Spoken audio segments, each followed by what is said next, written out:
ਰੋਜ਼ਾਨਾ ਲੋਕ ਨਾਦ ਟੀਵੀ ਦਾ ਸਪੈਸ਼ਲ ਪ੍ਰੋਗਰਾਮ ਖਬਰ ਸਵੇਰ ਦੇਖ ਰਹੇ ਹੋ ਤੁਸੀਂ। ਮੈਂ ਹਾਂ ਸੁਖਵਿੰਦਰ ਸਿੰਘ ਸਿੱਧੂ। ਪ੍ਰੋਗਰਾਮ ਦੇ ਵਿੱਚ ਲੈ ਕੇ ਹਾਜ਼ਰ ਹਾਂ ਪੰਜਾਬ ਦੀ ਸਿਆਸਤ ਦੇ ਨਾਲ ਜੁੜੀਆਂ ਕੁਝ ਵੱਡੀਆਂ ਤੇ ਅਹਿਮ ਖਬਰਾਂ। ਸਭ ਤੋਂ ਪਹਿਲਾਂ ਗੱਲਬਾਤ ਕਰਾਂਗੇ ਕਿ ਚਰਨਜੀਤ ਸਿੰਘ ਚੰਨੀ ਨੂੰ ਸਵੇਰ ਚੜ੍ਹਦਿਆਂ ਹੀ ਵੱਡਾ ਕਰਾਰਾ ਝਟਕਾ ਲੱਗ ਗਿਆ ਤੇ ਨਾਲ ਹੀ ਨਾਲ ਨਵਜੋਤ ਸਿੰਘ ਸਿੱਧੂ ਨੂੰ ਵੱਡੀ ਰਾਹਤ ਹੈ। ਕਾਂਗਰਸ ਦਾ ਕਲੇਸ਼ ਘਟਦਾ ਦਿਖਾਈ ਨਹੀਂ ਦੇ ਰਿਹਾ, ਜਿੱਥੇ ਪ੍ਰਨੀਤ ਕੌਰ ਨੇ ਕਾਂਗਰਸ ਨੂੰ ਵੱਡਾ ਝਟਕਾ ਦਿੱਤਾ। ਕਿ ਉਹ ਝਟਕਾ, ਇਸ ਤੇ ਗੱਲਬਾਤ ਕਰਾਂਗੇ। ਨਾਲ ਹੀ ਨਾਲ ਮਨਪ੍ਰੀਤ ਸਿੰਘ ਬਾਦਲ ਤੇ ਵੀ ਕਾਂਗਰਸ ਪਾਰਟੀ ਦੇ ਹੀ ਉਮੀਦਵਾਰਾਂ ਦੇ ਵੱਲੋਂ ਅਹਿਮ ਗੰਭੀਰ ਇਲਜ਼ਾਮ ਲਗਾਏ ਗਏ ਨੇ। ਗੱਦਾਰ ਤੱਕ ਮਨਪ੍ਰੀਤ ਸਿੰਘ ਬਾਦਲ ਹੋਰਾਂ ਨੂੰ ਕਿਹਾ ਜਾ ਰਿਹਾ ਹੈ।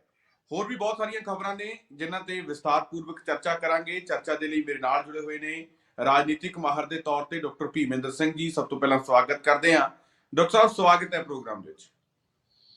ਬਹੁਤ ਬਹੁਤ ਸ਼ੁਕਰੀਆ, ਮਿਹਰਬਾਨੀ, ਧੰਨਵਾਦ ਸੁਖਵਿੰਦਰ ਜੀ।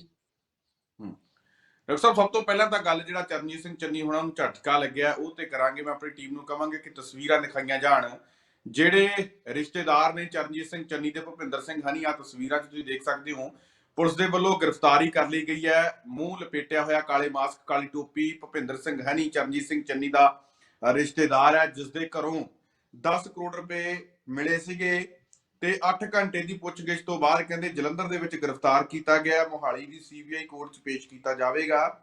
ਪਿਛਲੇ ਦਿਨੀ ਹਨੀ ਦੇ ਟਿਕਾਣਿਆਂ ਤੇ ਈਡੀ ਨੇ ਕਈ ਜਗ੍ਹਾ ਤੇ ਰੇਡ ਕੀਤੀ ਸੀਗੀ। ਡਾਕਟਰ ਸਾਹਿਬ, ਇੱਕ ਪਾਸੇ ਸੀਐਮ ਦਾ ਚਿਹਰਾ ਅਨਾਉਂਸ ਕਰਨਾ ਤੇ ਜਿਹਦੇ ਵਿੱਚ ਦਾਅਵੇਦਾਰ ਹੈ ਚਰਨਜੀਤ ਸਿੰਘ ਚੰਨੀ ਅਤੇ ਨਵਜੋਤ ਸਿੰਘ ਸਿੱਧੂ, ਦੂਜੇ ਪਾਸੇ ਵਿਧਾਨ ਸਭਾ ਚੋਣਾਂ ਦੀਆਂ ਵੋਟਾਂ ਪੈਣੀਆਂ ਨੇ। ਜਿਸ ਤਰੀਕੇ ਦੀ ਹਵਾ ਚੱਲ ਰਹੀ ਹੈ, ਜਿਸ ਤਰੀਕੇ ਦੀਆਂ ਖਬਰਾਂ ਆ ਰਹੀਆਂ ਨੇ, ਚਰਨਜੀਤ ਸਿੰਘ ਚੰਨੀ ਦੇ ਰਿਸ਼ਤੇਦਾਰ ਦੇ ਘਰੋਂ ਗ੍ਰਿਫਤਾਰ 10 ਕਰੋੜ ਰੁਪਈਆ ਨਜਾਇਜ਼ ਮਾਈਨਿੰਗ ਦਾ ਕੰਮ, ਨਾਲ ਹੀ ਨਾਲ ਉਹਨਾਂ ਦੀ ਗ੍ਰਿਫਤਾਰੀ ਹੁੰਦੀ ਹੈ। ਚਰਨਜੀਤ ਸਿੰਘ ਚੰਨੀ ਲਈ ਕਿੰਨਾ ਕੁ ਕਰਾਰਾ ਝਟਕਾ, ਕਿੰਨੀਆਂ ਕੁ ਮੁਸ਼ਕਲਾਂ, ਔਰ ਕਾਂਗਰਸ ਨੂੰ ਕਿੰਨਾ ਕੁ ਨੁਕਸਾਨ? ਸੁਖਵਿੰਦਰ ਜੀ, ਪਿਛਲੇ ਲੰਬੇ ਸਮੇਂ ਤੋਂ ਵਿਰੋਧੀ ਪਾਰਟੀਆਂ, ਜਿਹਦੇ ਵਿੱਚ ਅਕਾਲੀ ਦਲ ਵੀ ਸ਼ਾਮਲ ਰਿਹਾ ਹੈ ਔਰ ਆਮ ਆਦਮੀ ਪਾਰਟੀ ਵੀ ਸ਼ਾਮਲ ਰਹੀ ਹੈ, ਔਰ ਇੱਥੋਂ ਤੱਕ ਕਿ ਨਵਜੋਤ ਸਿੰਘ ਸਿੱਧੂ ਵੀ ਕਹਿੰਦੇ ਰਹੇ ਨੇ ਕਿ ਭਾਈ ਲਗਾਤਾਰ ਜਿਹੜਾ ਮਾਈਨਿੰਗ ਮਾਫੀਆ ਹੈ ਇਹ ਕਾਰਜਸ਼ੀਲ ਹੈ ਔਰ ਇਹਦੇ ਕਰਕੇ ਪੰਜਾਬ ਦੇ ਖਜ਼ਾਨੇ ਨੂੰ ਬਹੁਤ ਵੱਡਾ ਘਾਟਾ ਜਿਹੜਾ ਹੈਗਾ ਪੈ ਰਿਹਾ ਹੈ। ਔਰ ਲਗਾਤਾਰ ਚਾਹੇ ਨਵਜੋਤ ਸਿੰਘ ਸਿੱਧੂ ਹੋਣ, ਉਹਨਾਂ ਨੇ ਵੀ ਆਵਾਜ਼ਾਂ ਉਠਾਈਆਂ ਨੇ ਔਰ ਉਹਨਾਂ ਨੇ ਤਾਂ ਬਕਾਇਦਾ ਤੌਰ ਤੇ ਜਿਹੜਾ ਬਲੂ ਪ੍ਰਿੰਟ ਹੈ ਪੰਜਾਬ ਮਾਡਲ ਦੇ ਵਿੱਚ, ਉਹ ਕਿਹਾ ਗਿਆ ਕਿ ਅਸੀਂ ਮਾਫੀਏ ਨੂੰ ਜਿਹੜੀ ਹੈਗੀ ਠੱਲ ਪਾਵਾਂਗੇ ਔਰ ਇਹੀ ਪੈਸਾ ਜਿਹੜਾ ਹੈਗਾ ਪੰਜਾਬ ਦੇ ਖਜ਼ਾਨੇ 'ਚ ਭਰਿਆ ਜਾਏਗਾ। ਪਰ ਹੋਇਆ ਕੀ, ਆਪਾਂ ਸਾਰੇ ਜਾਣਦੇ ਹਾਂ ਕਿ ਨਾ ਤਾਂ ਉਹ ਮਾਫੀਆ ਖਤਮ ਹੋਇਆ ਔਰ ਇੱਥੋਂ ਤੱਕ ਕਿ ਚੰਨੀ ਸਾਹਿਬ ਜਦੋਂ ਪਿਛਲੇ ਦਿਨਾਂ ਦੇ ਵਿੱਚ ਸੱਤਾ 'ਚ ਆਏ ਸੀਗੇ, ਉਹਨਾਂ ਨੂੰ ਮੁੱਖ ਮੰਤਰੀ ਬਣਾਇਆ ਗਿਆ ਸੀਗਾ, ਤਾਂ ਉਹਨਾਂ ਨੇ ਕਿਹਾ ਸੀਗਾ, ਬਕਾਇਦਾ ਤੌਰ ਤੇ ਪ੍ਰੈਸ ਕਾਨਫਰੰਸ ਕਰਵਾਈ ਗਈ ਸੀ ਉਸ ਵੇਲੇ, ਔਰ 5.5 ਰੁਪਏ ਨੂੰ ਪਰ ਫੁੱਟ ਜਿਹੜਾ ਸੀਗਾ ਰੇਤਾ ਚੱਕਣ ਦੀ ਗੱਲ ਚੱਕੀ ਉਹਨਾਂ ਨੇ ਕਹੀ ਸੀਗੀ। ਪਰ ਹੋਇਆ ਕਿ ਨਾ ਤਾਂ ਉਹ ਰੇਤਾ ਸਸਤਾ ਹੋਇਆ ਉਹਦੇ ਉੱਤੇ, ਕਿਉਂਕਿ ਮਾਫੀਏ ਦਾ ਕੰਟਰੋਲ ਹੈ, ਔਰ ਉਸ ਦੇ ਵਿੱਚੋਂ ਨਿਕਲ ਕੇ ਕੀ ਸਾਹਮਣੇ ਆਇਆ, ਆਪਾਂ ਦੇਖਿਆ ਕਿ ਚੰਨੀ ਸਾਹਿਬ ਦੇ ਉੱਤੇ ਜਿਹੜੇ ਇਲਜ਼ਾਮ ਵਿਰੋਧੀ ਧਿਰਾਂ ਜਾਂ ਬਾਕੀ ਜਿਹੜੇ ਲੋਕ ਲਗਾਉਂਦੇ ਸੀਗੇ, ਉਹ ਕਿਤੇ ਨਾ ਕਿਤੇ ਸੱਚ ਹੁੰਦਾ ਪ੍ਰਤੀਤ ਨਜ਼ਰ ਆਇਆ। ਔਰ ਯਾਨੀ ਕਿ ਉਹਨਾਂ ਦੇ ਰਿਸ਼ਤੇਦਾਰਾਂ ਕੋਲੋਂ ਕਰੋੜਾਂ ਰੁਪਇਆ ਜਿਹੜਾ ਹੈਗਾ ਵਸੂਲ ਕੀਤਾ ਗਿਆ, ਈਡੀ ਦੀਆਂ ਰੇਡਾਂ ਪਈਆਂ ਔਰ ਆਪਾਂ ਸਾਰੇ ਜਾਣਦੇ ਹਾਂ ਕਿ ਕੀਮਤੀ ਘੜੀਆਂ ਫੜੀਆਂ ਗਈਆਂ, ਹੋਰ ਬੜਾ ਕੁਝ ਉਹਨਾਂ ਤੋਂ ਹਾਸਲ ਹੋਇਆ। ਔਰ ਇਹ ਇੱਕ ਮੈਨੂੰ ਲੱਗਦਾ ਹੈ ਕਿ ਅੱਖਾਂ ਖੋਲਣ ਵਾਲੀਆਂ ਘਟਨਾਵਾਂ ਉਹਨਾਂ ਦਿਨਾਂ ਦੇ ਵਿੱਚ ਵਾਪਰੀਆਂ ਸੀਗੀਆਂ। ਪਰ ਹੁਣ ਹੌਲੀ ਹੌਲੀ, ਕਿਉਂਕਿ ਈਡੀ ਨੇ ਕੱਲ ਗ੍ਰਿਫਤਾਰ ਕੀਤਾ ਹੈ ਉਸ ਵੱਡੇ ਸ਼ਖਸ ਨੂੰ ਜਿਹਦੇ ਹੱਥ ਇਹ ਸਾਰੀ ਚੀਜ਼ ਦੇ ਵਿੱਚ ਕਹੇ ਜਾਂਦੇ ਨੇ ਕਿ ਹੈਗੇ ਸੀਗੇ, ਉਹ ਸ਼ਾਮਲ ਨੇ, ਤਾਂ ਇਹਦੇ ਨਾਲ ਕੀ ਹੋਏਗਾ, ਤਾਂ ਚੰਨੀ ਸਾਹਿਬ ਦਾ ਜਿਹੜਾ ਚਿਹਰਾ ਪੇਸ਼ ਕਰਨ ਦੀ ਗੱਲ ਕਰ ਰਹੇ ਹੋ ਤੁਸੀਂ ਵੀ ਕੀਤੀ ਹੈ ਕਿ ਆਉਣ ਵਾਲੇ ਦਿਨਾਂ ਦੇ ਵਿੱਚ ਹੋ ਸਕਦਾ ਹੈ ਕਿ ਚੰਨੀ ਸਾਹਿਬ ਦਾ ਚਿਹਰਾ ਮੁੱਖ ਮੰਤਰੀ ਦੇ ਤੌਰ ਤੇ ਜਿਹੜਾ ਹੈਗਾ ਪੇਸ਼ ਕੀਤਾ ਜਾਏ। ਉਸ ਦੇ ਵਿੱਚ ਦਿੱਕਤਾਂ ਆਉਣ ਦੀਆਂ ਸੰਭਾਵਨਾਵਾਂ ਨਜ਼ਰ ਆ ਰਹੀਆਂ ਨੇ ਇਸ ਵੇਲੇ। ਜੇਕਰ ਚੰਨੀ ਸਾਹਿਬ ਦੇ ਰਿਸ਼ਤੇਦਾਰ ਸਵਾਲ ਚੁੱਕ ਰਹੇ ਨੇ, ਬੇਸ਼ੱਕ ਚਰਨਜੀਤ ਸਿੰਘ ਚੰਨੀ ਅਤੇ ਕਾਂਗਰਸ ਜਿਹੜੀ ਆ ਇਹਨੂੰ ਪੋਲੀਟੀਕਲ ਵੈਂਡੈਟਾ ਦੱਸ ਰਿਹਾ ਹੈ, ਪਰ ਜਿਸ ਤਰੀਕੇ ਦੇ ਨਾਲ ਕਾਰਵਾਈ ਹੋਈ ਹੈ, 10 ਕਰੋੜ ਰੁਪਇਆ ਈਡੀ ਨਾਲ ਤੇ ਲੈ ਕੇ ਨਹੀਂ ਆ ਗਈ। ਵਿਰੋਧੀ ਵੀ ਸਵਾਲ ਚੁੱਕ ਰਹੇ ਨੇ ਕਿ ਠੀਕ ਹੈ ਕਿ ਈਡੀ ਦੀ ਕਾਰਵਾਈ ਜਿਸ ਤਰੀਕੇ ਦੀ ਚੱਲ ਰਹੀ ਹੈ, ਤੁਸੀਂ ਪੋਲੀਟੀਕਲ ਵੈਂਡੈਟਾ ਦੱਸ ਰਹੇ ਹੋ, ਪਰ 10 ਕਰੋੜ ਰੁਪਇਆ ਕਿੱਦਾਂ ਫੜਿਆ ਗਿਆ? ਹੁਣ ਉਹ ਅੱਗੇ ਖੁਲਾਸੇ ਵੀ ਕਰੇਗਾ। ਨਾਲ ਹੀ ਨਾਲ ਉਹਨਾਂ ਨੇ ਕਿਹਾ ਕਿ ਭੁਪਿੰਦਰ ਸਿੰਘ ਹਨੀ ਨੂੰ ਜਿਪਸੀ ਤੇ ਗਨਮੈਨ ਕਿਉਂ ਦਿੱਤੇ ਗਏ, ਇਹ ਹੋਰ ਵੀ ਨੇੜਤਾ ਸ਼ੋਅ ਕਰਦਾ ਹੈ। ਬੇਸ਼ੱਕ ਚਰਨਜੀਤ ਸਿੰਘ ਚੰਨੀ ਇਹ ਕਹਿ ਰਹੇ ਹੁਣ ਕਿ ਮੇਰਾ ਰਿਸ਼ਤੇਦਾਰ ਹੈ, ਚੰਗੇ ਮਾੜੇ ਕੰਮਾਂ ਦੇ ਵਿੱਚ ਮੇਰੀ ਕੋਈ ਭਾਗੀਦਾਰੀ ਨਹੀਂ, ਨਾ ਮੈਨੂੰ ਕਿਸੇ ਕੰਮ ਦਾ ਪਤਾ, ਪਰ ਜਿੰਨੀ ਨੇੜਤਾ ਇਹ ਦਰਸਾਉਂਦਾ ਕਿ ਉਹਨੂੰ ਜਿਪਸੀ ਦਿੱਤੀ ਗਈ, ਗਨਮੈਨ ਦਿੱਤੇ ਗਏ, ਸਰਕਾਰੀ ਫੰਕਸ਼ਨਾਂ ਦੇ ਵਿੱਚ ਭਾਗ ਲੈਂਦਾ ਸੀ, ਪ੍ਰਾਈਵੇਟ ਫੰਕਸ਼ਨਾਂ ਦੇ ਵਿੱਚ ਭਾਗ ਲੈਂਦਾ ਸੀ, ਪਰਿਵਾਰਕ ਫੰਕਸ਼ਨਾਂ ਦੇ ਵਿੱਚ ਭਾਗ ਲੈਂਦਾ ਸੀ, ਮੰਤਰੀ ਵਿਧਾਇਕ ਕਿੰਨੀ ਤਰਜੀਹ ਦਿੰਦੇ ਸੀ ਭੁਪਿੰਦਰ ਸਿੰਘ ਹਨੀ ਨੂੰ। ਇਹ ਸਭ ਕੁਝ ਸ਼ੋਅ ਕਰਦਾ ਹੈ ਕਿ ਚਰਨਜੀਤ ਸਿੰਘ ਚੰਨੀ ਹੋਰਾਂ ਦੇ ਨਾਲ ਭੁਪਿੰਦਰ ਸਿੰਘ ਹਨੀ ਦੀ ਕਿੰਨੀ ਜ਼ਿਆਦਾ ਨੇੜਤਾ ਸੀ, ਔਰ ਨਾਲ ਹੀ ਨਾਲ ਕਿੰਨਾ ਕੁ ਮੁਸ਼ਕਲਾਤ ਖੜੇ ਹੋ ਸਕਦੇ ਨੇ ਚਰਨਜੀਤ ਸਿੰਘ ਚੰਨੀ ਦੇ ਲਈ ਕਿ ਸੀਐਮ ਦੀ ਕੁਰਸੀ ਜਿਹੜੀ ਜਿੱਥੇ ਬੈਠੇ ਨੇ ਉਹ ਖਿਸਕ ਵੀ ਸਕਦੀ ਹੈ, ਔਰ ਜੇਕਰ 6 ਤਰੀਕ ਨੂੰ ਰਾਹੁਲ ਗਾਂਧੀ ਇਹ ਸਾਰਾ ਕੁਝ ਵਾਚ ਕਰਕੇ ਫੈਸਲਾ ਲੈਂਦੇ ਨੇ। ਸੁਖਵਿੰਦਰ ਜੀ ਦੇਖੋ, ਪਹਿਲੀ ਗੱਲ ਤਾਂ ਇਹ ਸਮਝਣ ਵਾਲੀ ਹੈ ਕਿ ਚਾਹੇ ਕਿਸੇ ਵੀ ਤਰ੍ਹਾਂ ਦਾ ਮਾਫੀਆ ਹੋਵੇ, ਚਾਹੇ ਉਹ ਸੈਂਡ ਮਾਫੀਆ ਹੋਵੇ, ਲੈਂਡ ਮਾਫੀਆ ਹੋਵੇ, ਲਿਕਰ ਮਾਫੀਆ ਹੋਵੇ, ਕੇਬਲ ਮਾਫੀਆ ਹੋਵੇ, ਜਿੰਨੀ ਦੇਰ ਉਹਨਾਂ ਨੂੰ ਸਰਕਾਰੀ ਸਰਪ੍ਰਸਤੀ ਹਾਸਲ ਨਹੀਂ ਹੈ ਉਨੀ ਦੇਰ ਕਦੇ ਵੀ ਜਿਹੜਾ ਇਦਾਂ ਦਾ ਮਾਫੀਆ ਚੱਲ ਨਹੀਂ ਸਕਦਾ। ਔਰ ਪਿਛਲੇ ਲੰਮੇ ਸਮੇਂ ਤੋਂ ਅਸੀਂ ਪੰਜਾਬ ਦੇ ਵਿੱਚ ਵੇਖ ਰਹੇ ਹਾਂ, ਚਾਹੇ ਅਕਾਲੀ ਬੀਜੇਪੀ ਦੀ ਸਰਕਾਰ ਹੋਵੇ, ਚਾਹੇ ਉਸ ਤੋਂ ਬਾਅਦ ਕਾਂਗਰਸ ਦੀ ਸਰਕਾਰ ਹੋਵੇ, ਔਰ ਇੱਥੋਂ ਤੱਕ ਕਿ ਨਵਜੋਤ ਸਿੰਘ ਸਿੱਧੂ ਬਾਰ-ਬਾਰ ਜਿਹਦਾ ਜ਼ਿਕਰ ਕਰਦੇ ਸੀਗੇ 2575 ਦਾ, ਕਿ ਪਹਿਲਾਂ ਜਿਹੜਾ ਸੀਗਾ ਅਕਾਲੀ ਦਲ ਵੇਲੇ ਉਦਾਂ ਵੀ ਪਹਿਲਾਂ ਇਦਾਂ ਚੱਲ ਰਿਹਾ ਸੀਗਾ, ਹੁਣ 2575 ਦੀ ਜਿਹੜੀ ਹੈਗੀ ਗੇਮ ਚੱਲ ਰਹੀ ਹੈ। ਸੋ ਕਹਿਣ ਦਾ ਮਤਲਬ ਹੈ ਕਿ ਇਹ ਸਾਰੀਆਂ ਚੀਜ਼ਾਂ ਜਿਵੇਂ ਤੁਸੀਂ ਦੱਸ ਰਹੇ ਹੋ ਬਿਨਾਂ ਸਰਕਾਰੀ ਸ਼ਹਿ ਤੋਂ ਸੰਭਵ ਹੀ ਨਹੀਂ ਹੋ ਸਕਦੀਆਂ। ਔਰ ਇਹੀ ਕਾਰਨ ਹੈ ਕਿ ਰਿਸ਼ਤੇਦਾਰ ਚੰਨੀ ਸਾਹਿਬ ਦੇ ਜਿਹੜੇ ਨੇ, ਜਿਨ੍ਹਾਂ ਨੂੰ ਮਜੀਠੀਆ ਸਾਹਿਬ ਨੇ ਵੀ ਬਕਾਇਦਾ ਤੌਰ ਤੇ ਉਹਨਾਂ ਨੇ ਤਾਂ ਇੱਕ ਫਿਲਮ ਵੀ ਜਾਰੀ ਕੀਤੀ ਸੀਗੀ, ਔਰ ਉਸ ਪ੍ਰੈਸ ਕਾਨਫਰੰਸ ਦੇ ਵਿੱਚ ਤੁਹਾਨੂੰ ਯਾਦ ਹੋਏਗਾ ਕਿ ਜਦੋਂ ਸ਼ਰੇਆਮ ਜਿਹੜਾ ਸੀਗਾ ਸਰਕਾਰੀ ਸਰਪ੍ਰਸਤੀ ਉਹਨਾਂ ਨੂੰ ਹਾਸਲ ਸੀਗੀ। ਸੋ ਕਹਿਣ ਦਾ ਮੇਰਾ ਮਤਲਬ ਇਹੀ ਹੈ ਕਿ ਇਹ ਜਿਹੜਾ ਮਾਫੀਆ ਹੈ ਇਹਦੇ ਵਿੱਚ ਵੱਡਾ ਰੋਲ ਜਿਹੜਾ ਹੈਗਾ ਸਰਕਾਰਾਂ ਦੀ ਜਿਹੜਾ ਹੈਗਾ ਆਸ਼ੀਰਵਾਦ ਲਿਆ ਜਾਂਦਾ ਹੈ ਬਕਾਇਦਾ ਤੌਰ ਤੇ, ਚਾਹੇ ਕੋਈ ਵੀ ਹੋਵੇ, ਚਾਹੇ ਪਿਛਲੀਆਂ ਸਰਕਾਰਾਂ, ਇਹ ਨਹੀਂ ਕਿ ਪਹਿਲੀ ਵਾਰੀ ਚੰਨੀ ਸਾਹਿਬ ਦੇ ਵੇਲੇ ਇਹ ਗੱਲਾਂ ਵਾਪਰੀਆਂ ਨੇ। ਔਰ ਪਰ ਟਾਈਮਿੰਗ ਨੂੰ ਲੈ ਕੇ ਜ਼ਰੂਰ ਜਿਹੜੀ ਹੈਗੀ ਆ ਵਿਰੋਧੀ ਧਿਰਾਂ ਸਵਾਲ ਚੁੱਕਦੇ ਨਜ਼ਰ ਆ ਰਹੀਆਂ ਨੇ ਕਿ ਇਸ ਟਾਈਮ ਦੇ ਉੱਤੇ, ਕਿਉਂਕਿ ਹੁਣ ਸਮਾਂ ਵੀ ਆਪਾਂ ਨੂੰ ਵੀ ਪਤਾ ਹੈ ਕਿ ਉਹਨਾਂ ਨੇ 111 ਦਿਨਾਂ ਦਾ ਜਿਹੜਾ ਹੈਗਾ ਰਿਪੋਰਟ ਕਾਰਡ ਪੇਸ਼ ਕੀਤਾ ਸੀਗਾ। 111 ਦਿਨ ਦਾ ਮਤਲਬ ਇਹੀ ਹੈ ਕਿ ਬਹੁਤ ਥੋੜਾ ਸਮਾਂ ਮਿਲਿਆ, ਪਰ ਇਹਨਾਂ ਥੋੜੇ ਸਮੇਂ ਦੇ ਵਿੱਚ ਹੀ ਇੰਨਾ ਪੈਸਾ ਕਮਾ ਲੈਣਾ ਔਰ ਇੰਨਾ ਪੈਸਾ ਜਿਹੜਾ ਸੀਗਾ ਮਾਫੀਏ ਦੇ ਵਿੱਚ ਲਗਾ ਕੇ ਹੋਰ ਜਿਹੜਾ ਹੈਗਾ ਪੈਸਾ ਕਮਾਉਣਾ। ਸੋ ਕਹਿਣ ਦਾ ਮਤਲਬ ਹੈ ਕਿ ਇਹਦਾ ਮਤਲਬ ਪੰਜਾਬ ਦੇ ਵਿੱਚ ਕਿਸ ਕਿਸਮ ਦੀ ਮਾਫੀਏ ਦੀ ਸਰਗਰਮੀ ਵਧੀ ਹੋਈ ਹੈ ਉਹ ਸਾਨੂੰ ਸਿੱਧ ਕਰਦੀ ਹੈ। ਸੋ ਇਹਦੇ ਨਾਲ ਚੰਨੀ ਸਾਹਿਬ ਦਾ ਜਿਹੜਾ ਗ੍ਰਾਫ ਹੈ ਬਹੁਤ ਗਿਰੇਗਾ, ਔਰ ਇਹਦੇ ਨਾਲ ਹੋ ਸਕਦਾ ਹੈ ਕਿ ਜਿਹੜੀ ਮੁੱਖ ਮੰਤਰੀ ਦੇ ਚਿਹਰੇ ਦੀ ਗੱਲ ਚੱਲਦੀ ਸੀਗੀ ਚੰਨੀ ਸਾਹਿਬ ਦੇ ਬਾਰੇ, ਉਹਨੂੰ ਵੀ ਲਗਾਮ ਲੱਗ ਸਕਦੀ ਹੈ, ਔਰ ਉਹਦੇ ਉੱਤੇ ਜਿਹੜਾ ਹੈਗਾ ਇੱਕ ਕੁਐਸਚਨ ਮਾਰਕ ਜ਼ਰੂਰ ਲੱਗਿਆ ਹੋਇਆ ਹੈ ਇਸ ਵੇਲੇ।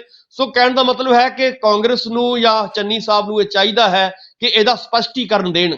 ਇੱਕ ਪਾਸੇ ਜ਼ਰੂਰ ਉਹ ਸਪਸ਼ਟੀਕਰਨ ਦਿੰਦੇ ਆ ਰਹੇ ਨੇ ਕਿ ਮੇਰਾ ਇਸ ਦੇ ਨਾਲ ਕੋਈ ਸੰਬੰਧ ਨਹੀਂ ਹੈ, ਪਰ ਸੰਬੰਧ ਜਦੋਂ ਤੁਹਾਡੇ ਕੋਲ ਸਬੂਤ ਨੇ, ਤੱਥ ਨੇ, ਫੈਕਟਸ ਤੁਸੀਂ ਦੇ ਰਹੇ ਹੋ ਕਿ ਭਾਈ ਸਰਕਾਰੀ ਸਰਪ੍ਰਸਤੀ ਇਹਨਾਂ ਨੂੰ ਹਾਸਲ ਸੀਗੀ, ਵਿਰੋਧੀ ਧਿਰਾਂ ਬਾਰ-ਬਾਰ ਇਹ ਗੱਲ ਕਰ ਰਹੀਆਂ ਨੇ, ਔਰ ਆਮ ਆਦਮੀ ਪਾਰਟੀ ਤਾਂ ਇੱਥੋਂ ਤੱਕ ਗੱਲ ਕੀਤੀ ਹੈ ਉਹਨਾਂ ਨੇ, ਰਾਘਵ ਚੱਡਾ ਦੀ ਤੁਹਾਨੂੰ ਉਹ ਸਾਰੀ ਇੰਟਰਵਿਊ ਯਾਦ ਹੋਏਗੀ, ਜਦੋਂ ਉਹਨਾਂ ਨੇ ਬਕਾਇਦਾ ਤੌਰ ਤੇ ਉੱਥੇ ਜਾ ਕੇ ਜਦੋਂ ਸ਼ਰੇਆਮ ਸਾਰਾ ਕੰਮ ਚੱਲ ਰਿਹਾ ਸੀਗਾ ਸੈਂਡ ਮਾਫੀਏ ਦਾ, ਤਾਂ ਉੱਥੇ ਜਾ ਕੇ ਉਹ ਵੀਡੀਓ ਵੀ ਵਾਇਰਲ ਹੋਈ ਸੀਗੀ। ਸੋ ਕਹਿਣ ਦਾ ਮਤਲਬ ਹੈ ਕਿ ਜੇਕਰ ਇਹ ਸਾਰੀਆਂ ਚੀਜ਼ਾਂ ਚੱਲਦੀਆਂ ਰਹੀਆਂ ਨੇ ਤਾਂ ਚੰਨੀ ਸਾਹਿਬ ਨੂੰ ਇਹਦੇ ਬਾਰੇ ਸਪਸ਼ਟੀਕਰਨ ਦੇਣਾ ਚਾਹੀਦਾ ਹੈ, ਔਰ ਇਹ ਪੈਸਾ ਕਿੱਥੋਂ ਆਇਆ ਔਰ ਕਿਉਂ ਆਇਆ, ਸਰਕਾਰੀ ਸਰਪ੍ਰਸਤੀ ਕਿਉਂ ਉਹਨੂੰ ਹਾਸਲ ਸੀਗੀ, ਇਹਦੇ ਬਾਰੇ ਅੱਗੇ ਆ ਕੇ ਆਪਣੀ ਗੱਲ ਕਰਨੀ ਚਾਹੀਦੀ ਹੈ। ਇਹਦੇ ਤੋਂ ਲੁਕਣਾ ਨਹੀਂ ਚਾਹੀਦਾ, ਕਿਉਂਕਿ ਜਿੰਨੀ ਦੇਰ ਉਹ ਇਦਾਂ ਇਹਨੂੰ ਛੁਪਾਉਂਦੇ ਰਹਿਣਗੇ ਉਨੀ ਦੇਰ ਉਹਨਾਂ ਦਾ ਜਿਹੜਾ ਗ੍ਰਾਫ ਹੈ ਉਹ ਗਿਰਦਾ ਰਹੇਗਾ। ਸੋ ਹੁਣ ਸਮਾਂ ਆ ਗਿਆ ਹੈ, ਹੁਣ ਸਮਾਂ ਬਹੁਤ ਨਾਜ਼ੁਕ ਸਮਾਂ ਚੱਲ ਰਿਹਾ ਹੈ, ਔਰ ਇਹੀ ਕਾਰਨ ਹੈ ਕਿ ਚੰਨੀ ਸਾਹਿਬ ਇਹਦੇ ਉੱਤੇ ਰਿਸਕ ਨਹੀਂ ਲੈ ਰਹੇ। ਉਹ ਦੋ ਟਿਕਟਾਂ ਜਿਹੜੀਆਂ ਨੇ ਉਹਨਾਂ ਨੇ ਲਈਆਂ ਨੇ, ਇੱਕ ਆਪਣਾ ਚਮਕੌਰ ਸਾਹਿਬ ਤੋਂ, ਦੂਜੀ ਭਦੌੜ ਤੋਂ। ਕਿਤੇ ਨਾ ਕਿਤੇ ਉਹਨਾਂ ਨੂੰ ਜ਼ਰੂਰ ਲੱਗਦਾ ਹੈ ਕਿ ਜਿਹੜੇ ਆਪਣੇ ਪੁਰਾਣਾ ਇਲਾਕਾ ਹੈ ਚਮਕੌਰ ਸਾਹਿਬ ਦਾ, ਉਹਨਾਂ ਨੂੰ ਇਸ ਮਸਲੇ ਦੇ ਬਾਰੇ ਉਹਨਾਂ ਨੂੰ ਜਾਣ ਪਛਾਣ ਹੈਗੀ ਹੈ, ਉਹਨਾਂ ਨੂੰ ਜਾਣਦਾ ਹੈ, ਔਰ ਇਸੇ ਕਰਕੇ ਉਹਨਾਂ ਨੇ ਰਿਸਕ ਨਹੀਂ ਲਿਆ, ਔਰ ਇਸੇ ਡਰ ਦੇ ਵਿੱਚੋਂ ਉਹਨਾਂ ਨੇ ਜਿਹੜੀ ਦੂਜੀ ਟਿਕਟ ਮੰਗੀ ਹੈ ਜਾਂ ਲਈ ਹੈ ਭਦੌੜ ਤੋਂ, ਉਹ ਇਹ ਸਿੱਧ ਕਰਦਾ ਹੈ ਕਿ ਕਿਤੇ ਨਾ ਕਿਤੇ ਚੰਨੀ ਸਾਹਿਬ ਨੂੰ ਵੀ ਅੰਦਰ ਖਾਤੇ ਡਰ ਲੱਗ ਰਿਹਾ ਹੈ ਕਿ ਮੈਨੂੰ ਜਿਹੜੇ ਮੇਰੇ ਆਪਣੇ ਇਲਾਕੇ ਦੇ ਲੋਕ ਨੇ, ਚਮਕੌਰ ਸਾਹਿਬ ਦੇ ਲੋਕ ਨੇ, ਉਹ ਕਿਤੇ ਹਰਾ ਨਾ ਦੇਣ। ਕਿਉਂਕਿ ਪਿਛਲੇ ਲੰਮੇ ਸਮੇਂ ਤੋਂ ਜਿਵੇਂ ਵਿਰੋਧੀ ਧਿਰਾਂ ਕਹਿੰਦੀਆਂ ਆ ਰਹੀਆਂ ਨੇ ਉਹਨਾਂ ਨੂੰ ਕਿ ਇਹ ਇਸ ਸਾਰੇ ਮਾਫੀਏ ਦੇ ਵਿੱਚ ਰੰਗੇ ਹੋਏ ਨੇ, ਔਰ ਇਹਨਾਂ ਦਾ ਨਾਮ ਜਿਹੜਾ ਹੈਗਾ ਇਸ ਸੈਂਡ ਮਾਫੀਏ ਦੇ ਵਿੱਚ ਚੱਲ ਰਿਹਾ ਹੈ ਲਗਾਤਾਰ, ਇਹਦੇ ਵੱਡੇ ਜਿਹੜੇ ਲੋਕ ਨੇ ਇਹ। ਸੋ ਕਹਿਣ ਦਾ ਮਤਲਬ ਹੈ ਕਿ ਜੇਕਰ ਇਹ ਸਾਰੀਆਂ ਚੀਜ਼ਾਂ ਹੈਗੀਆਂ ਨੇ ਤਾਂ ਉਹਨਾਂ ਨੂੰ ਸਪਸ਼ਟੀਕਰਨ ਜ਼ਰੂਰ ਦੇਣੇ ਚਾਹੀਦੇ ਨੇ। ਚੰਨੀ ਸਾਹਿਬ ਨੂੰ ਅੱਗੇ ਆਉਣਾ ਚਾਹੀਦਾ ਹੈ, ਚਾਹੇ ਆਮ ਆਦਮੀ ਪਾਰਟੀ ਹੋਵੇ, ਚਾਹੇ ਆਪਾਂ ਕਹਿ ਸਕਦੇ ਹਾਂ ਕਿ ਅਕਾਲੀ ਦਲ ਹੋਵੇ, ਬਾਦਲ ਸਾਹਿਬ ਹੋਣ, ਬਿਲਕੁਲ ਮਜੀਠੀਆ ਸਾਹਿਬ ਹੋਣ, ਉਹਨਾਂ ਨੇ ਜੋ ਸਵਾਲ ਉਠਾਏ ਨੇ ਉਹਨਾਂ ਦੇ ਜਵਾਬ ਦੇਣੇ ਚੰਨੀ ਸਾਹਿਬ ਨੂੰ ਬਣਦੇ ਆ ਚੰਨੀ ਸੁਖਵਿੰਦਰ ਸਾਹਿਬ ਨੂੰ ਜੀ। ਬਣਦੇ ਨੇ। ਬਿਲਕੁਲ ਜਿੱਥੇ ਚਰਨਜੀਤ ਸਿੰਘ ਚੰਨੀ ਨੂੰ ਵੱਡਾ ਝਟਕਾ ਲੱਗਿਆ ਤਾਂ ਉੱਥੇ ਹੀ ਨਵਜੋਤ ਸਿੰਘ ਸਿੱਧੂ ਨੂੰ ਵੱਡੀ ਰਾਹਤ ਵੀ ਹੈ। ਰੋਡਵੇਜ਼ ਮਾਮਲੇ ਦੇ ਵਿੱਚ ਜਿਹੜੀ ਦੁਬਾਰਾ ਪਟੀਸ਼ਨ ਪਾਈ ਗਈ ਸੀ ਪੀੜਤ ਪੱਖ ਦੇ ਵੱਲੋਂ ਨਵਜੋਤ ਸਿੰਘ ਸਿੱਧੂ ਦੇ ਖਿਲਾਫ, ਸਿੱਧੂ ਦੇ ਵੱਲੋਂ ਪੀ ਚਿਦੰਬਰਮ ਪੇਸ਼ ਹੋਏ ਤਾਂ ਉਹਨਾਂ ਨੂੰ ਜਿਹੜੀ ਹੈ ਰਾਹਤ ਦਿੰਦਿਆਂ ਕੋਰਟ ਦੇ ਵੱਲੋਂ 25 ਫਰਵਰੀ ਤੱਕ ਜਿਹੜੀ ਰਾਹਤ ਦਿੱਤੀ ਗਈ ਆ। ਹੁਣ 25 ਨੂੰ ਇਸ ਮਾਮਲੇ ਤੇ ਸੁਣਵਾਈ ਹੋਊਗੀ। ਕਿਵੇਂ ਦੇਖਦੇ ਹੋ ਨਵਜੋਤ ਲਈ ਕਿੰਨੀ ਕੁ ਵੱਡੀ ਰਾਹਤ? ਸੁਖਵਿੰਦਰ ਜੀ, ਜਦੋਂ ਇਦਾਂ ਦੇ ਮਸਲੇ ਹੁੰਦੇ ਨੇ, ਜਿਹੜੇ ਕੇਸ ਦਾ ਇੱਕ ਵਾਰੀ ਫੈਸਲਾ ਹੋ ਚੁੱਕਿਆ ਹੈ ਔਰ ਸਾਰੀਆਂ ਚੀਜ਼ਾਂ ਨਿਬੜ ਚੁੱਕੀਆਂ ਹਨ, ਉਹਨੂੰ ਜਦੋਂ ਤੁਸੀਂ ਐਨ ਮੌਕੇ ਤੇ ਆ ਕੇ ਜਦੋਂ ਇਲੈਕਸ਼ਨਾਂ ਹੋ ਰਹੀਆਂ ਨੇ, ਵੋਟਾਂ ਹੋ ਰਹੀਆਂ ਨੇ ਔਰ ਉਹ ਵੱਡੇ ਉਮੀਦਵਾਰ ਨੇ, ਔਰ ਇਹ ਵੀ ਆਪਾਂ ਸਾਰੇ ਜਾਣਦੇ ਆ ਕਿ ਹੋ ਸਕਦਾ ਹੈ ਕਿ ਕਾਂਗਰਸ ਵੱਲੋਂ ਉਹ ਮੁੱਖ ਮੰਤਰੀ ਦਾ ਚਿਹਰਾ ਹੋਣ, ਜਦੋਂ ਇਸ ਵੇਲੇ ਇੱਕ ਨਵੀਂ ਪਟੀਸ਼ਨ ਪਾ ਕੇ ਉਹਨਾਂ ਨੂੰ ਘੇਰਨ ਦੀ ਕੋਸ਼ਿਸ਼ ਕੀਤੀ ਜਾ ਰਹੀ ਹੈ, ਇੱਥੋਂ ਸਾਫ਼ ਜਿਹੜਾ ਹੈਗਾ ਸਪਸ਼ਟ ਹੈ ਕਿ ਇਹ ਸਾਰਾ ਸਿਆਸੀ ਤੌਰ ਤੇ ਇੱਕ ਬਦਲਾ ਲਊ ਕਾਰਵਾਈ ਸਿੱਧ ਹੋ ਰਹੀ ਹੈ ਔਰ ਇਸ ਨੂੰ ਸੁਪਰੀਮ ਕੋਰਟ ਨੇ ਵੀ ਸਮਝਿਆ ਹੈ ਔਰ ਇਹੀ ਕਾਰਨ ਹੈ ਕਿ ਸੁਪਰੀਮ ਕੋਰਟ ਨੇ ਉਹਨਾਂ ਨੂੰ ਰਾਹਤ ਦਿੱਤੀ ਹੈ ਔਰ 25 ਤਰੀਕ ਜਿਹੜੀ ਕਿ ਯਾਨੀ ਕਿ ਜਿਸ ਵੇਲੇ ਸਾਰੀਆਂ ਚੀਜ਼ਾਂ ਨਿਬੜ ਜਾਣਗੀਆਂ, 20 ਤਰੀਕ ਨੂੰ ਵੋਟਾਂ ਪੈਣੀਆਂ ਨੇ ਔਰ ਵੋਟਾਂ ਤੋਂ ਬਾਅਦ ਇਹ ਮਸਲਾ ਜਿਹੜਾ ਹੈਗਾ ਆਪਣੇ ਆਪ ਹੀ ਠੰਡਾ ਹੋ ਜਾਏਗਾ। ਸੋ ਕਹਿਣ ਦਾ ਮਤਲਬ ਹੈ ਕਿ ਸਿਰਫ ਤੇ ਸਿਰਫ ਇਹੀ ਲੱਗ ਰਿਹਾ ਹੈ ਕਿ ਨਵਜੋਤ ਸਿੰਘ ਸਿੱਧੂ ਨੂੰ ਇਹਨਾਂ ਮਸਲਿਆਂ ਦੇ ਵਿੱਚ ਘੇਰਨ ਦੇ ਲਈ ਇਹ ਸਾਰੀਆਂ ਪਟੀਸ਼ਨਾਂ ਪਾਈਆਂ ਗਈਆਂ ਸੀਗੀਆਂ ਔਰ ਪਿਛਲੇ ਦਿਨਾਂ ਦੇ ਵਿੱਚ ਤੁਹਾਨੂੰ ਵੀ ਯਾਦ ਹੋਏਗਾ ਕਿ ਉਹਨਾਂ ਦੀ ਸਿਸਟਰ ਵੱਲੋਂ ਵੀ ਬਾਹਰ ਆ ਕੇ ਆਪਣੀ ਜਿਹੜੀ ਹੈਗੀ ਆ ਗੱਲਬਾਤ ਰੱਖੀ ਗਈ ਪ੍ਰੈਸ ਦੇ ਰਾਹੀਂ। ਸੋ ਕਹਿਣ ਦਾ ਮਤਲਬ ਇਹ ਸਾਰੀਆਂ ਚੀਜ਼ਾਂ ਸਿਆਸੀ ਇੱਕ ਰੰਜਿਸ਼ ਦੀ ਜਿਹੜੀ ਹੈਗੀ ਆ ਉਹਦੇ ਚੋਂ ਬੂ ਆ ਰਹੀ ਹੈ ਔਰ ਇਹਦੇ ਵਿੱਚ ਕੋਈ ਸੱਚਾਈ ਕਿਸੇ ਕਿਸਮ ਦੀ ਨਜ਼ਰ ਨਹੀਂ ਆ ਰਹੀ। ਹਾਂ, ਕਿਉਂਕਿ ਟਾਈਮਿੰਗ ਜਿਹੜਾ ਹੈਗਾ, ਜੇਕਰ ਤੁਸੀਂ ਇਹ ਸਾਰੀਆਂ ਚੀਜ਼ਾਂ ਪਹਿਲਾਂ ਹੁੰਦੀਆਂ, 5 ਸਾਲ ਸਿੱਧੂ ਸਾਹਿਬ ਇੱਥੇ ਹੀ ਸੀਗੇ ਔਰ ਉਹਨਾਂ ਦੇ ਸਿਸਟਰ ਵੀ ਇੱਥੇ ਹੀ ਸੀਗੇ, ਇਹ ਜਿਹੜੇ ਪਟੀਸ਼ਨ ਕਰਤਾ ਨੇ ਉਹ ਵੀ ਇੱਥੇ ਹੀ ਸੀਗੇ, ਜੇਕਰ ਇਹਨਾਂ ਨੂੰ ਕੋਈ ਲੱਗਦਾ ਸੀਗਾ ਤਾਂ ਪਹਿਲਾਂ ਜਿਹੜੀਆਂ ਸੀਗੀਆਂ ਇਹ ਇਦਾਂ ਦੀਆਂ ਕਾਰਵਾਈਆਂ ਕਰਨੀਆਂ ਬਣਦੀਆਂ ਸੀਗੀਆਂ। ਪਰ ਹੁਣ ਟਾਈਮਿੰਗ ਨੂੰ ਲੈ ਕੇ ਆਮ ਲੋਕ ਜਿਹੜੇ ਨੇ ਜਾਂ ਇੱਥੋਂ ਤੱਕ ਕਿ ਜਿਹੜੀਆਂ ਸੁਪਰੀਮ ਕੋਰਟ ਹੈ ਉਹ ਵੀ ਇਸ ਗੱਲ ਨੂੰ ਸਮਝਦੀ ਹੈ ਔਰ ਇਹੀ ਕਾਰਨ ਹੈ ਕਿ ਸੁਪਰੀਮ ਕੋਰਟ ਨੇ ਉਹਨਾਂ ਨੂੰ ਰਾਹਤ ਦਿੱਤੀ ਹੈ ਔਰ 25 ਤਰੀਕ ਦੀ ਜਿਹੜੀ ਹੈਗੀ ਹੈ 25 ਫਰਵਰੀ ਨੂੰ ਇਹ ਜਿਹੜੀ ਤਰੀਕ ਪਾਈ ਗਈ ਹੈ ਅਗਲੀ। ਸੋ ਇਸ ਕਰਕੇ ਇਹਦੇ ਵਿੱਚ ਕਾਫੀ ਸੰਭਾਵਨਾਵਾਂ ਨੇ ਕਿ ਵੋਟਾਂ ਤੋਂ ਬਾਅਦ ਆਟੋਮੈਟਿਕਲੀ ਇਹ ਮਸਲਾ ਜਿਹੜਾ ਹੈਗਾ ਹੱਲ ਹੋ ਜਾਏਗਾ। ਸੁਖਿੰਦਰ ਜੀ ਬਿਲਕੁਲ। ਤਾਂ ਉਧਰ ਪ੍ਰਨੀਤ ਕੌਰ ਦੀ ਜੇਕਰ ਗੱਲ ਕਰੀਏ, ਕਾਂਗਰਸ ਨੂੰ ਝਟਕੇ ਤੇ ਝਟਕਾ ਬਗਾਵਤ ਹੈ ਤਾਂ ਉਧਰ ਜਿਹੜੀ ਇੱਕ ਮੀਟਿੰਗ ਬੁਲਾਈ ਗਈ ਸੀਗੀ ਉਹਦੇ ਵਿੱਚ ਪ੍ਰਨੀਤ ਕੌਰ ਪਟਿਆਲੇ ਦੇ ਵਿੱਚ ਸ਼ਾਮਿਲ ਨਹੀਂ ਹੋਈ। ਕਿਵੇਂ ਦੇਖਦੇ ਹੋ ਕਿ ਪ੍ਰਨੀਤ ਕੌਰ ਨੂੰ ਪਹਿਲਾਂ ਨੋਟਿਸ ਵੀ ਕੱਢਿਆ ਗਿਆ ਕਿ ਤੁਸੀਂ ਦੱਸੋ ਕਿ ਭਾਈ ਕੈਪਟਨ ਅਮਰਿੰਦਰ ਸਿੰਘ ਦੇ ਨਾਲ ਹੋ ਜਾਂ ਫਿਰ ਕਾਂਗਰਸ ਪਾਰਟੀ ਦੇ ਨਾਲ ਹੋ, ਤਾਂ ਉਹ ਨੋਟਿਸ ਦੱਬਿਆ ਰਹਿ ਗਿਆ, ਕਿਤੇ ਪਤਾ ਨਹੀਂ ਲੱਗ ਸਕਿਆ ਕਿ ਪ੍ਰਨੀਤ ਕੌਰ ਦੇ ਵੱਲੋਂ ਕਿਹੋ ਜਿਹੇ ਜਿਹੜੇ ਜਵਾਬ ਦਿੱਤੇ ਗਏ ਨੇ ਕਿ ਕੈਪਟਨ ਨਾਲ ਨੇ ਜਾਂ ਫਿਰ ਕਾਂਗਰਸ ਨਾਲ ਨੇ। ਹਾਲਾਂਕਿ ਸੋਸ਼ਲ ਮੀਡੀਆ ਦੀ ਜੇ ਮੈਂ ਗੱਲ ਕਰਾਂ, ਉਹ ਜਿਹੜੀਆਂ ਫੋਟੋ ਪਾਉਂਦੇ ਨੇ ਤਾਂ ਉੱਥੋਂ ਪੰਜੇ ਦਾ ਨਿਸ਼ਾਨ, ਕਾਂਗਰਸ ਦੇ ਨਿਸ਼ਾਨ ਸਭ ਗਾਇਬ ਨੇ। ਤਾਂ ਉੱਥੇ ਹੀ ਜੇ ਮੈਂ ਗੱਲ ਕਰਾਂ ਕਿ ਅਬਜ਼ਰਵਰ ਦੇ ਵੱਲੋਂ ਕਹਿੰਦੇ ਮੀਟਿੰਗ ਸੱਦੀ ਗਈ ਸੀ ਪਟਿਆਲਾ ਦੇ ਵਿੱਚ, ਪਟਿਆਲਾ ਕਾਂਗਰਸ ਦੀ, ਤਾਂ ਉਹਦੇ ਵਿੱਚ ਪ੍ਰਨੀਤ ਕੌਰ ਜਿਹੜੇ ਕਿ MP ਨੇ ਕਾਂਗਰਸ ਦੇ ਉਹ ਨਹੀਂ ਪਹੁੰਚੇ। ਇਹ ਤੋਂ ਕੀ ਸਿੱਧ ਹੁੰਦਾ ਹੈ? ਪ੍ਰਨੀਤ ਕੌਰ ਕਹਿੰਦੇ ਮੈਂ ਇਸ ਤੇ ਨਾ ਤਾਂ ਬੋਲਣਾ ਚਾਹੁੰਦੀ ਆ ਨਾ ਜਵਾਬ ਦੇਣਾ ਚਾਹੁੰਦੀ ਆ ਵੀ ਕਿਉਂ ਨਹੀਂ ਮੀਟਿੰਗ 'ਚ ਗਈ। ਜੀ ਸੁਖਵਿੰਦਰ ਜੀ, ਦੇਖੋ ਇਹਦੇ ਵਿੱਚ ਜਿਹੜੀ ਕਾਂਗਰਸ ਦੀ ਹਾਈ ਕਮਾਂਡ ਹੈ ਉਹਨੂੰ ਇਹਦਾ ਨੋਟਿਸ ਲੈਣਾ ਚਾਹੀਦਾ ਹੈ। ਉਹਦਾ ਕਾਰਨ ਇਹੀ ਹੈ ਕਿ ਜੇਕਰ ਤੁਹਾਡਾ ਇੱਕ ਵੱਡਾ ਨੇਤਾ, ਵੱਡਾ ਲੀਡਰ, ਖਾਸ ਤੌਰ ਤੇ ਜਿਹਨੂੰ ਲੋਕ ਸਭਾ ਦੀ ਸੀਟ ਇਸ ਵੇਲੇ ਮਿਲੀ ਹੋਵੇ ਔਰ ਪੰਜੇ ਦੇ ਉੱਤੇ ਉਹ ਲੜਿਆ ਹੋਵੇ ਔਰ ਜਿੱਤ ਹਾਸਲ ਕੀਤੀ ਹੋਵੇ, ਇਹਦੇ ਬਾਵਜੂਦ ਉਹ ਉਹਨਾਂ ਮੀਟਿੰਗਾਂ ਦੇ ਵਿੱਚ ਨਾ ਆਏ ਔਰ ਪਾਰਟੀ ਦੇ ਵਿਰੋਧ ਦੇ ਵਿੱਚ ਖੜਾ ਤੁਹਾਨੂੰ ਨਜ਼ਰ ਆਵੇ ਔਰ ਲਗਾਤਾਰ ਆਪਾਂ ਨੂੰ ਵੀ ਪਤਾ ਹੈ ਕਿ ਪ੍ਰਨੀਤ ਕੌਰ ਦੇ ਜਿਹੜੇ ਬਿਆਨ ਆਉਂਦੇ ਰਹੇ ਨੇ, ਉਹਨਾਂ ਨੇ ਇਹੀ ਕਿਹਾ ਕਿ ਮੈਂ ਤਾਂ ਆਪਣੇ ਪਰਿਵਾਰ ਦੇ ਨਾਲ ਆ, ਮੈਂ ਤਾਂ ਕੈਪਟਨ ਸਾਹਿਬ ਦੇ ਨਾਲ ਆ, ਸੋ ਕੈਪਟਨ ਸਾਹਿਬ ਨੂੰ ਮੈਂ ਨਹੀਂ ਛੱਡ ਸਕਦੀ। ਸੋ ਇਸ ਕਰਕੇ ਜੇਕਰ ਉਹਨਾਂ ਨੂੰ ਇਹ ਸਾਰੀਆਂ ਚੀਜ਼ਾਂ ਪਿਆਰੀਆਂ ਨੇ ਤਾਂ ਲਾਜ਼ਮੀ ਤੌਰ ਤੇ ਉਹਨਾਂ ਨੂੰ ਪਾਰਟੀ ਛੱਡਣ ਦੇ ਵਿੱਚ ਕੀ ਹਰਜ ਹੈ? ਇੰਨਾ ਕੀ ਲਾਲਚ ਹੈ ਕਿ ਉਹ ਇਸ ਕੁਰਸੀ ਨੂੰ ਚਿੰਬੜੇ ਹੋਏ ਨੇ, ਲੋਕ ਸਭਾ ਦੀ ਕੁਰਸੀ ਨੂੰ ਨਹੀਂ ਛੱਡਣਾ ਚਾਹੁੰਦੇ। ਸੋ ਇਸ ਕਰਕੇ ਜੇਕਰ ਉਹਨਾਂ ਨੂੰ ਆਪਣਾ ਪਿਆਰ ਪਰਿਵਾਰਾ ਹੈ, ਉਹ ਪਿਆਰਾ ਹੈ, ਤਾਂ ਲਾਜ਼ਮੀ ਤੌਰ ਤੇ ਇਦਾਂ ਦੀਆਂ ਜਿਹੜੀਆਂ ਛੋਟੀਆਂ-ਮੋਟੀਆਂ ਗੱਲਾਂ ਨੇ, ਕੁਰਸੀਆਂ ਜਿਹੜੀਆਂ ਨੇ ਉਹ ਆਉਂਦੀਆਂ ਜਾਂਦੀਆਂ ਰਹਿੰਦੀਆਂ ਨੇ ਔਰ ਉਹਨਾਂ ਨੂੰ ਉਹੀ ਕੰਮ ਕਰਨਾ ਚਾਹੀਦਾ ਜੋ ਉਹਨਾਂ ਦਾ ਮਨ ਕਹਿੰਦਾ ਹੈ। ਸੋ ਕਹਿਣ ਦਾ ਮਤਲਬ ਹੈ ਕਿ ਉਹਨਾਂ ਨੂੰ ਕੈਪਟਨ ਸਾਹਿਬ ਦੇ ਨਾਲ ਖੜਨਾ ਚਾਹੀਦਾ ਹੈ ਔਰ ਕੈਪਟਨ ਸਾਹਿਬ ਨੂੰ ਵੀ ਲੋੜ ਹੈ ਉਹਨਾਂ ਦੀ। ਕੈਪਟਨ ਸਾਹਿਬ ਨੂੰ ਕਹਿਣਾ ਚਾਹੀਦਾ ਹੈ, ਕੈਪਟਨ ਸਾਹਿਬ ਜੇਕਰ ਖੁਦਾਰ ਇਹ ਕਹਿੰਦੇ ਨੇ ਕਿ ਮੈਂ ਖੁਦਾਰ ਹਾਂ, ਮੈਂ ਕਿਸੇ ਦੀ ਈਨ ਨਹੀਂ ਮੰਨਦਾ, ਤਾਂ ਘੱਟੋ ਘੱਟ ਕਿਹੜਾ ਕੋਈ ਪ੍ਰਨੀਤ ਕੌਰ ਤੇ ਕਿਹੜਾ ਕੋਈ ਪ੍ਰੈਸ਼ਰ ਹੈ? ਠੀਕ ਹੈ, ਜੇ ਉਹਨਾਂ ਨੇ ਕੈਪਟਨ ਅਮਰਿੰਦਰ ਸਿੰਘ ਦਾ ਸਾਥ ਦੇਣਾ ਹੈ ਤਾਂ ਉਹ ਉਹਨਾਂ ਦੇ ਪਤੀ ਨੇ, ਠੀਕ ਆ, ਉਹ ਖੁੱਲ ਕੇ ਦੇ ਸਕਦੇ ਨੇ, ਕਾਂਗਰਸ ਪਾਰਟੀ ਨੂੰ ਨਾ ਕਰ ਦੇਣ। ਤੇ ਜੇ ਕਾਂਗਰਸ ਪਾਰਟੀ ਵੱਲ ਜਾਣਾ ਤਾਂ ਫਿਰ ਕੈਪਟਨ ਅਮਰਿੰਦਰ ਸਿੰਘ ਨੂੰ ਨਾ ਕਰ ਦੇਣ ਕਿ ਭਾਈ ਤੁਸੀਂ ਮੇਰੀ ਜਾਂ ਪੌਣੇ 5 ਸਾਲ ਜਿਹੜੀ ਮੇਰੀ ਗੱਲ ਨਹੀਂ ਸੁਣੀ, ਉੱਥੇ ਵਿਦੇਸ਼ੀ ਮਹਿਮਾਨਾਂ ਨੂੰ ਠਹਿਰਾ ਕੇ ਰੱਖਿਆ, ਤਾਂ ਮੈਂ ਇਸ ਵਾਰ ਨਹੀਂ ਤੁਹਾਡਾ ਇੱਕ ਪਾਸਾ ਤਾਂ ਕਰਨ।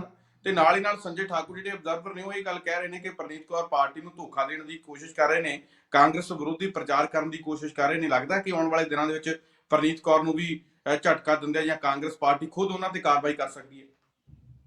ਨਹੀਂ, ਦੇਖੋ, ਜੇਕਰ ਅਸੀਂ ਪਾਰਟੀ ਦਾ ਅਨੁਸ਼ਾਸਨ ਦੀ ਗੱਲ ਕਰਾਂਗੇ ਤਾਂ ਲਾਜ਼ਮੀ ਤੌਰ ਤੇ ਪਾਰਟੀ ਨੂੰ ਅਨੁਸ਼ਾਸਨੀ ਕਾਰਵਾਈ ਜ਼ਰੂਰ ਕਰਨੀ ਚਾਹੀਦੀ ਹੈ ਔਰ ਉਮੀਦ ਹੈ ਕਿ ਇਹਨਾਂ ਇਲੈਕਸ਼ਨਾਂ ਤੋਂ ਬਾਅਦ ਕਾਰਵਾਈ ਹੋਏਗੀ, ਕਿਉਂਕਿ ਜਿਵੇਂ ਇਸ ਵੇਲੇ ਕਾਂਗਰਸ ਨੂੰ ਲੋੜ ਹੈ, ਵੱਖ-ਵੱਖ ਲੀਡਰਾਂ ਦੀ ਲੋੜ ਹੈ, ਕਿਉਂ ਇਸ ਵੇਲੇ ਜੇਕਰ 22 ਦੇ ਵਿੱਚ ਉਹ ਦੁਬਾਰਾ ਸੱਤਾ ਦੇ ਵਿੱਚ ਆਉਣਾ ਚਾਹੁੰਦੀ ਹੈ ਕਾਂਗਰਸ, ਤਾਂ ਲਾਜ਼ਮੀ ਤੌਰ ਤੇ ਉਹਨਾਂ ਨੂੰ ਹਰ ਇੱਕ ਲੀਡਰ ਦੀ ਲੋੜ ਹੈ, ਛੋਟੇ ਤੋਂ ਲੈ ਕੇ ਵੱਡੇ ਤੱਕ ਦੀ। ਔਰ ਆਪਾਂ ਸਾਰੇ ਜਾਣਦੇ ਹਾਂ ਕਿ ਮਹਾਰਾਣੀ ਪ੍ਰਨੀਤ ਕੌਰ ਜੀ ਦਾ ਬੜਾ ਵੱਡਾ ਇਸ ਇਲਾਕੇ ਦੇ ਵਿੱਚ ਜਿਹੜਾ ਹੈਗਾ ਰੁਤਬਾ ਹੈ ਔਰ ਲੋਕ ਉਹਨਾਂ ਨੂੰ ਪਸੰਦ ਕਰਦੇ ਆ। ਸੋ ਇਸ ਕਰਕੇ ਜੇਕਰ ਉਹ ਅੱਜ ਕਾਂਗਰਸ ਦਾ ਸਾਥ ਨਹੀਂ ਦੇਣਗੇ ਤਾਂ ਲਾਜ਼ਮੀ ਤੌਰ ਤੇ ਉਹ ਇੱਕ ਕਾਂਗਰਸ ਦੇ ਨਾਲ ਧੋਖਾ ਕਰਦੇ ਨਜ਼ਰ ਆ ਰਹੇ ਨੇ।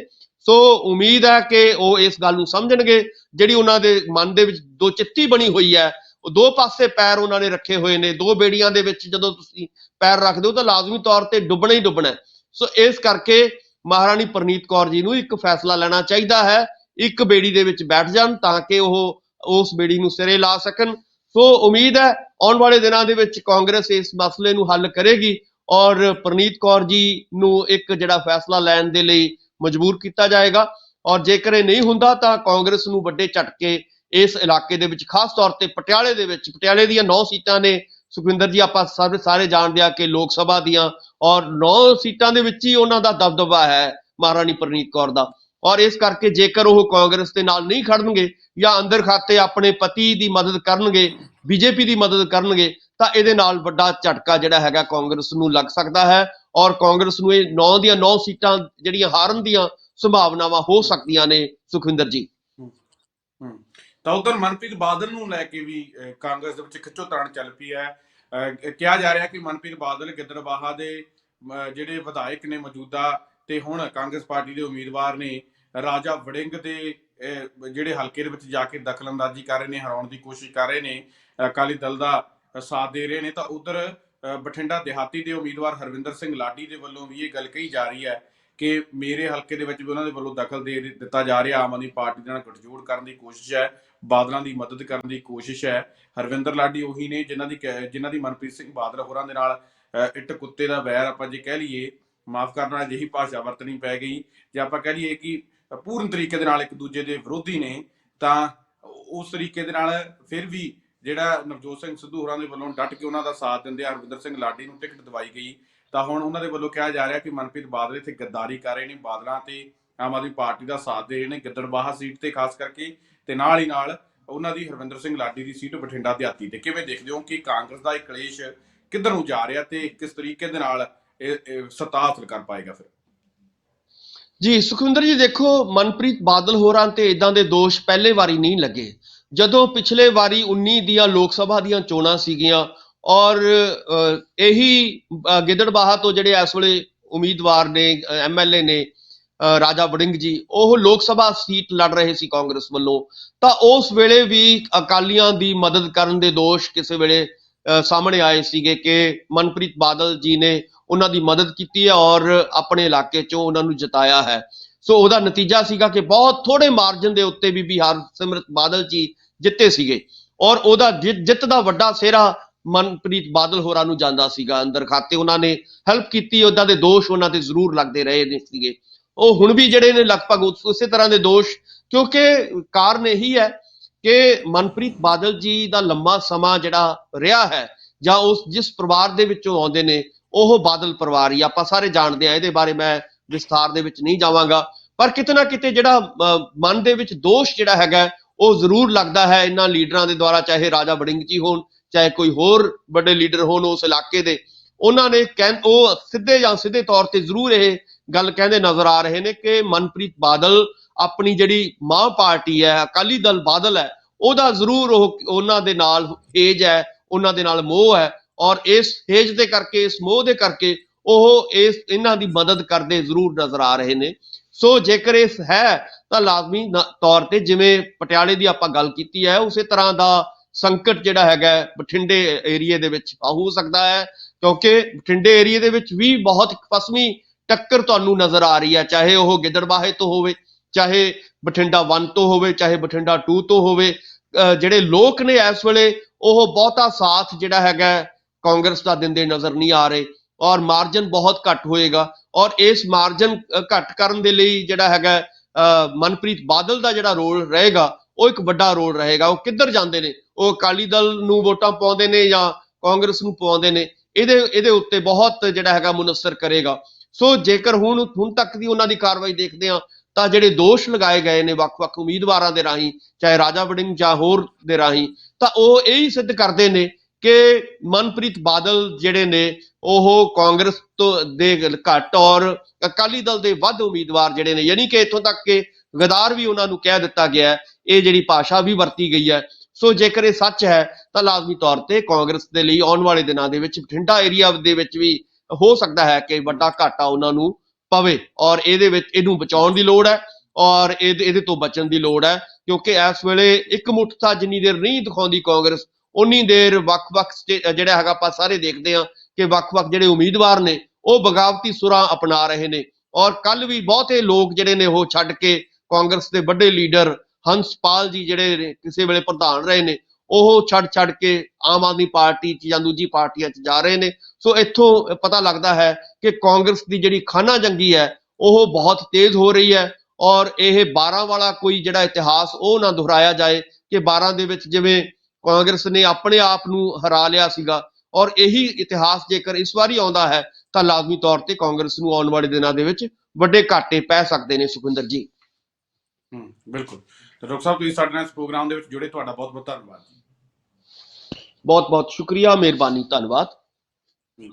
ਤਾਂ ਇਹ ਸਨ ਡਾਕਟਰ ਭੀਮਿੰਦਰ ਸਿੰਘ ਜੀ, ਜਿਨ੍ਹਾਂ ਦੇ ਵੱਲੋਂ ਅਹਿਮ ਖਬਰਾਂ ਦੇ ਉੱਪਰ ਸਾਡੇ ਨਾਲ ਗੱਲਬਾਤ ਕੀਤੀ ਗਈ ਹੈ। ਉਮੀਦ ਕਰਦੇ ਹਾਂ ਕਿ ਡਾਕਟਰ ਸਾਹਿਬ ਦੇ ਨਾਲ ਕੀਤੀ ਗੱਲਬਾਤ ਤੁਹਾਨੂੰ ਜ਼ਰੂਰ ਪਸੰਦ ਆਈ ਹੋਊ। ਦੁਬਾਰਾ ਫਿਰ ਮਿਲਾਂਗੇ ਇਸ ਪ੍ਰੋਗਰਾਮ ਦੇ ਵਿੱਚ, ਤਦ ਤੱਕ ਲਈ ਦਿਓ ਇਜਾਜ਼ਤ। ਧੰਨਵਾਦ।